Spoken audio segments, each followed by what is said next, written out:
all of the details on the Nation newspaper. And now we're back to the table for some interesting discussions as it relates to the headlines on our dailies this morning. Chris Maduka joins in. Good to have you. Good morning, Chris. Good morning, Charles. Good morning, the world.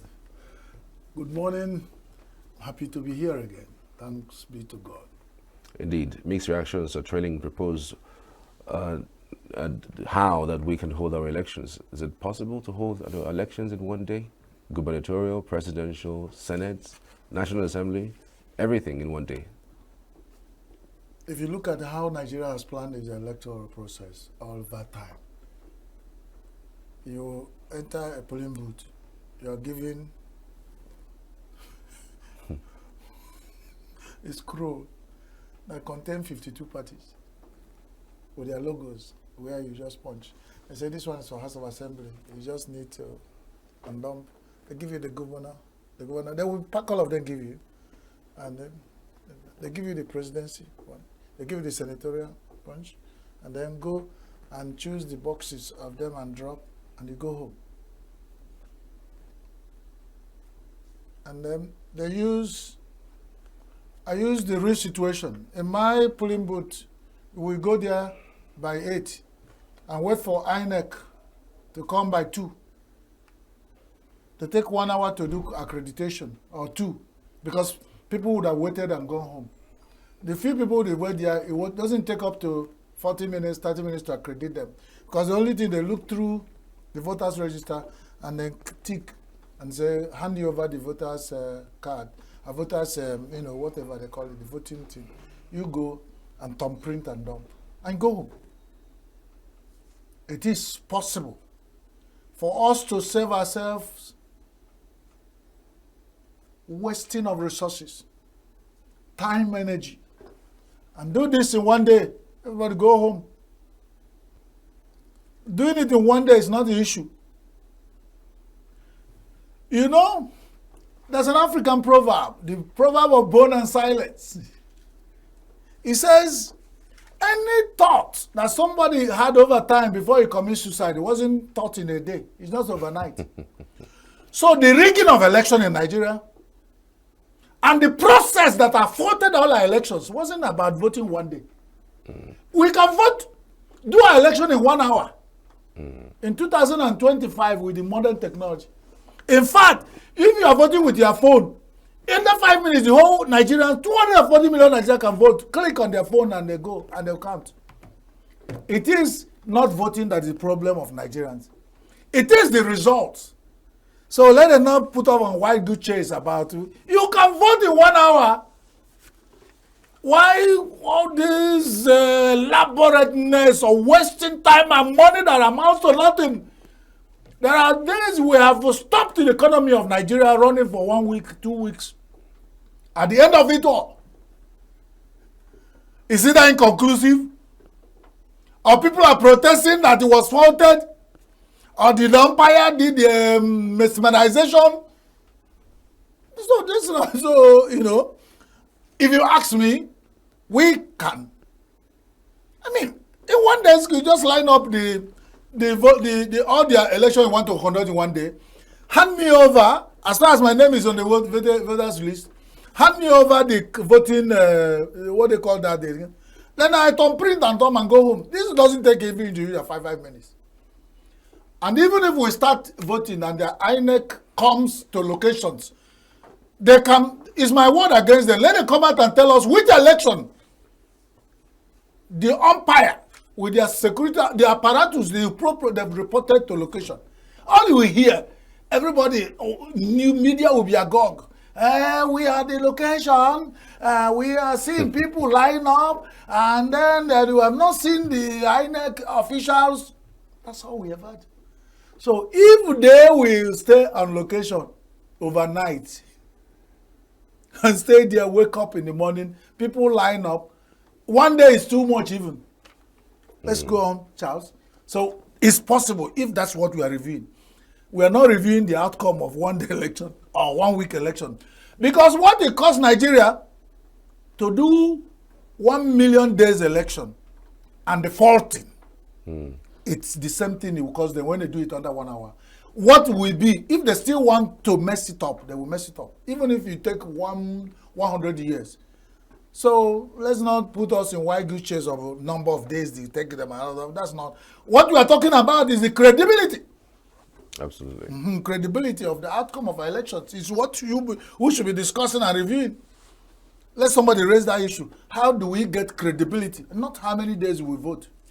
We don't need to close down Nigeria economy for that length of time after the massive logistic of monumental proportion that we devote to the elections.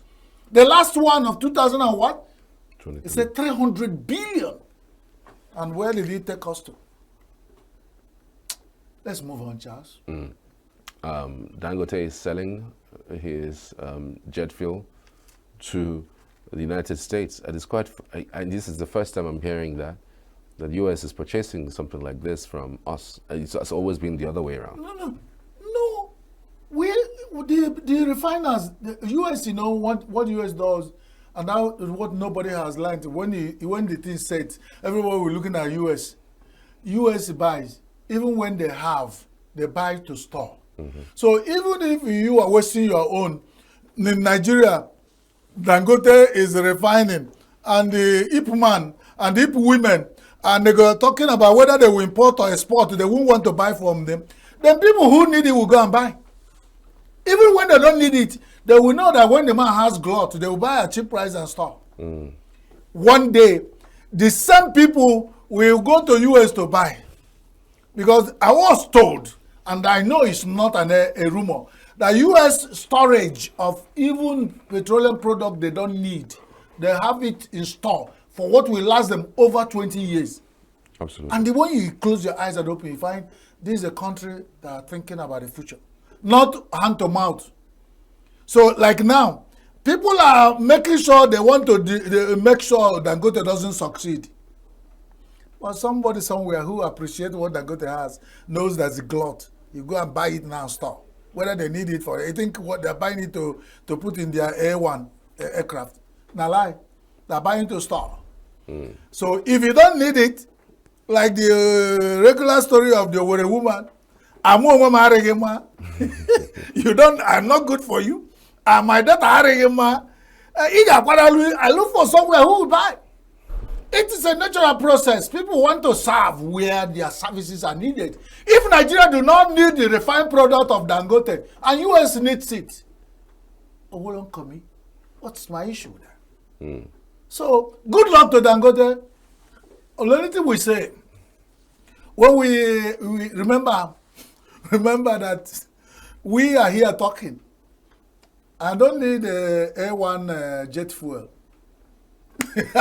What I need is actually what I'm looking for now is air in my bicycle tire so that I can. But even age, they say you can't cycle at certain age because of prostate cancer. So I don't even know what to do. So we trek, brisk walk. A lot of things, necessity mother of invention. So we do brisk walk. I don't need PMS because it's too expensive. I don't need A1 jet fuel because only US needs it. Nigerian airlines don't need it. They import their own. But the one we have here, confusion. What you have in your Sokoto. You went to Sokoto to look for it. And you come back expecting that things will be better. When you see America buying this, they are only telling you something. If you can learn, you learn. If you don't learn.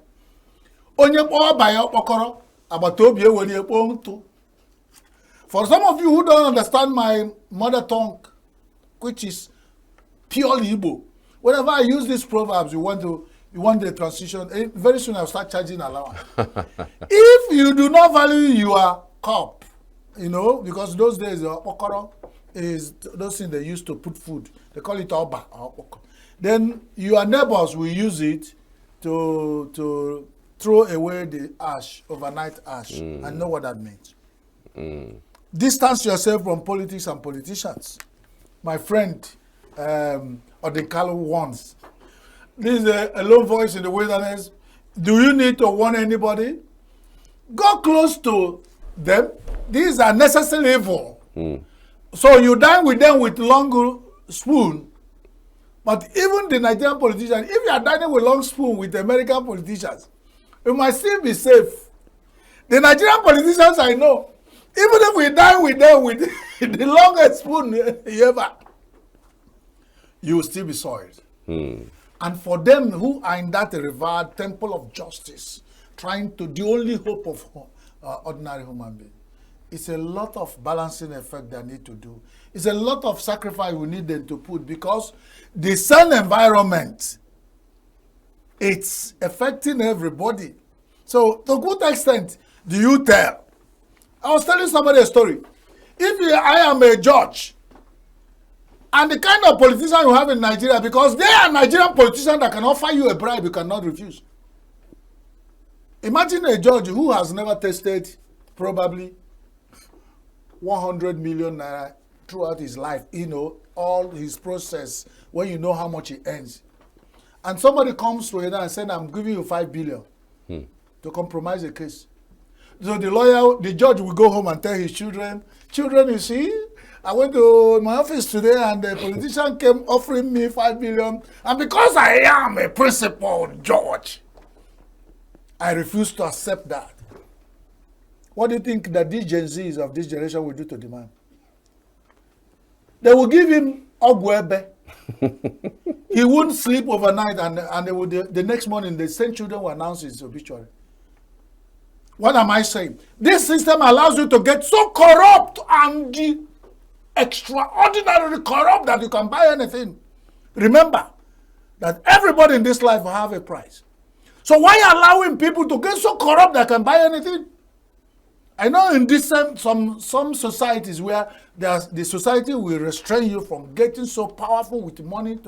Why would a Nigerian who has 500 billion in his account in the same economy, and me and him were talking, and he want to fault him, and he goes against the law? You said to me, a poor man, to go and catch him. Isn't that an error? You want to kill me? you want dabaru me? Now go catch him now. It's your system that allows him to get that massively corrupt. So he makes it, he throws it around and tells you, this is my money. And I can spend it anyhow. And you a fool, they offer you certain bribe. Because if you accept it, like my Dino Melayo said, if you speak, you are dead. You don't talk, you are dead. So you have a choice of either accepting the bribe and remain dead consciously and you are consciously, or take it, or leave it and then die physically. The choice is up to you. Absolutely. INEC picks hole in Natasha recall petition. Charles, how do you want me to talk about this one? Well, I mean, INEC, we saw yesterday when the petitioners came to INEC office in Abuja, giving them the petition, recalling, Natasha. And there were also some videos trending online stating that where some persons were signing the signatures of these people, 250 of them. So INEC is saying they're picking holes. To what extent would that hole, or that they've picked, INEC is now trying to save it because somebody has rounded INEC up. I want to mess INEC even more. You went to voting. The people released the result INEC released of the election of these people. And I asked, there are so many things we are looking at this constitutionally. Some loopholes. Is it the people that voted that we recall? Or people who didn't vote, you want to recall you, and then go and do crowdsourcing, crowdfunding, and bring them to recall you? It could have been INEC bring the list of the voters register. These are the people who were credited the day they voted for you at that election. How many of them are willing to recall you? Because it's not by force. And they will line up. And this process will take long time. And you remember I said 2 days ago that if what I'm seeing is true, it means it's satanically effective and accurate. Because it takes us a long time to prepare for election. Why is it that it would, just a snap of a finger, the court process has started and gotten to this effective level that even they're almost moving with all things concluded? That one no be juju. No be juju be that. And they still want the world watching. In this modern day of social media, you want to still do certain magomago, and they believe that this Nigeria of this age will watch you do all the, every Nigeria is watching you do all the, but they still, As some criminals, they say, we always leave traces. You saw people signing in empty classrooms. What are they signing? Preparing to recall who? Natasha. I keep warning about the dangers of using mallet to kill a housefly. If you miss that housefly, you know what that mallet will land? On your toes, and God help you. It was going to scatter everybody. So when you watch it, my papa told me, Obuagwo na zondo, agwo na ebu na zonkeya. The Senate that want to expel Natasha, they've suspended, they now want to recall her. They are looking for their own life. Natasha herself has sworn not to give up because this is the last fight of her life. So absolutely, we have to watch that fight before it gets so rough. The type fella Anekola Kokuti called rough fight. When Wahala they meet at the Oju Elegba, Wahala everywhere, motor come from East, confusion. So let them watch it out because if you engage a madman in a fight, you get to a point where the difference will not be clear. Who is really mad? The distinguished Senate of the Federal Republic of Nigeria should choose fights, the gauging. I'm not paid to advise them. I'm not even qualified to advise them. They are distinguished. So the only thing I could say, if I were, because it's not me, I'm not a senator, so I'm just talking ordinarily. Reviewing the newspaper headlines of Natasha Gate. If it turns to Natasha window, nobody knows who will go out of. Thank you. So anti-grazing law has been pushed to be reinforced. And for all people that are saying that it's not Amoteku, it's police. Some things are beginning to change in Nigeria. Yeah, anti-grazing law. What must people graze people's land by force in this land? We know of climate change that are pushing some things, raising pressure under the southeast. But who do these people think will use their head to break coconut for us to chop? Will they be there? Why not we begin to? We are talking about akwolonyenu, ekwolonyana. We talk for the man up, talk for the man down, talk for the man who has wound, and talk for the fly. But our brothers and sisters from the northern part of Nigeria who are being the desert encroachment and climate change are pushing down south, they should also know that the people are there. They also have life to survive. This idea of clashes, somebody will just, in this hardship and hunger, a woman will plant maize for sustenance. And somebody will line up cattle and then chop. And if the woman talks, it's either you kill or beat or do something. In Alwana, you use pepper to cure madness. The government should think about it because that's part of the challenges of climate change. The whole world are doing something. If we look at it and leave the people to, it will be survival of the fittest. People will be killing themselves. Why do we have government? This is the time government step in and say, we appreciate people are moving down south because of desert encroachment and climate change. Let's do something and balance up. But the way they leave it, and by the way, there's a rumor that most of the cattle that are being reared by people are owned by big men. Yeah, they're all because cattle is not a small man business. Of course, really, cattle rearing. So, it's not. So who are the owners? Why are they keeping quiet? And then they set us among ourselves. We are eating ourselves for dinner. I would say we are Nigerians. But then they know that whoever uses his brothers and sisters as a meal for dinner has gone to bed on empty stomach. I do not know if the anti-open grazing law would even work because we have an existing law even in Enugu and we still see them on the road every now and then. So it's about enforcement. That's what we are reading this morning. That some states in Nigeria have said using the police coming out to say they will enforce. It's not about law. We have so many beautiful laws about our country. Is enforcement, and that's it. You know, Daily Trust, we were talking about Atiku. He doesn't know whether he will run. I think it's also a good one. If by this time he doesn't know whether he will run, then we already know what the answer is. That's so in River State, the almighty River State, the River State of Nigeria. Indeed. The sole administrator has appointed the SSG for River State. And that is part of things we do. And the one that the head of service, we had the news that he resigned. And immediately he resigned, replacements are talking about. Like they say, you know, in confusion like this, my father always said that if a small kid refuses food, the other one might chop. But that is the dangerous part of this, because that's how they did not get us to really stand up and say, what do Nigerians want? If they weaponize hunger and hardship, and then in this process that a lot of people have said is unconstitutional, and the appointment, somebody is appointed, he will go to church and do thanksgiving, that God has answered his prayer. Is that man you'll be convincing that what he accepted unconstitutional position? After he has been there for long and nobody has appointed him, and he might not have opportunity of being appointed over his life, again. And such opportunity came, that will tell you that another man's food is another man's poison. Absolutely. And in democracy or a situation, of course, when we're talking about democracy, we have to leave River State aside, because they're not part of this world again.